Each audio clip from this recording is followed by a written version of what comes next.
അത്രമാത്രം മനുഷ്യവിരുദ്ധമായ, ജനാധിപത്യ വിരുദ്ധമായ ഒരു വനനിയമം നിലനിൽക്കുന്ന രാജ്യമാണ് ഇന്ത്യ. ഈ വനനിയമമാണ് പ്രശ്നം എന്ന് സംസ്ഥാന സർക്കാർ, സംസ്ഥാന വനം വകുപ്പ് മന്ത്രി, മുഖ്യമന്ത്രി ആവർത്തിച്ച് പറയുന്നുണ്ട്. കോൺഗ്രസ് ഭരിച്ചുകൊണ്ടിരുന്നപ്പോൾ ഉണ്ടാക്കിയ നിയമമാണ്, ഇന്ദിരാഗാന്ധി കൊണ്ടുവന്ന നിയമമാണ് ഈ വനനിയമം. ഇത് ഭേദഗതി ചെയ്യുമോ?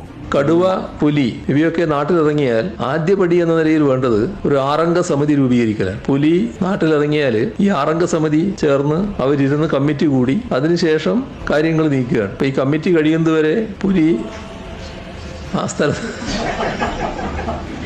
നമ്മുടെ നിയമത്തിന്റെ ഒരു അവസ്ഥയാണ് ഞാൻ പറയുന്നത്. പുലി അവിടെ തന്നെ നിൽക്കുമെന്ന് കാണാൻ പറ്റില്ല.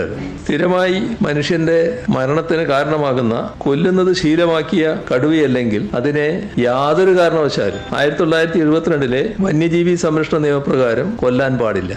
ഈ വൈൽഡ് ലൈഫ് ഹ്യൂമൻ കോൺഫ്ലിക്റ്റ് ഏറ്റവും കൂടുതലുള്ള സംസ്ഥാനം എന്ന നിലയിൽ നമ്മുടെ MP മാർ, പ്രതിപക്ഷത്തിനാണുള്ള MP മാരിൽ എണ്ണം കൂടുതൽ, അവരെന്ത് ശബ്ദമുയർത്തിയിട്ടുണ്ട് പാർലമെന്റിൽ ഇതുവരെ? ഈ സംഭവങ്ങളൊക്കെ നടക്കുമ്പോൾ രാഹുൽ ഗാന്ധി അവിടുത്തെ MP ആണ്, പ്രിയങ്ക ഗാന്ധി ഇപ്പോഴത്തെ MP ആണ്. പ്രിയങ്ക ഗാന്ധി അല്പം മുമ്പ് അനുശോചിച്ചിട്ടുണ്ട്. ഈ വനനിയമ ഭേദഗതിക്ക് വേണ്ടി പ്രിയങ്ക ഗാന്ധി പാർലമെന്റിൽ ശബ്ദമുയർത്തുമോ? നാളെ മലയോര ജാഥ നടത്തുകയാണ് UDF. ഇതേ വിഷയമാണ് അവർ ഉന്നയിക്കാൻ പോകുന്നത്. ഇവരുടെ MP മാർ നാളെ പാർലമെന്റിൽ ഈ വിഷയം ശക്തമായി ഉന്നയിക്കുകയോ അല്ലെങ്കിൽ ഈ വനനിയമ ഭേദഗതിക്ക് വേണ്ടി ശബ്ദം ഉയർത്തുകയോ ചെയ്യുമോ?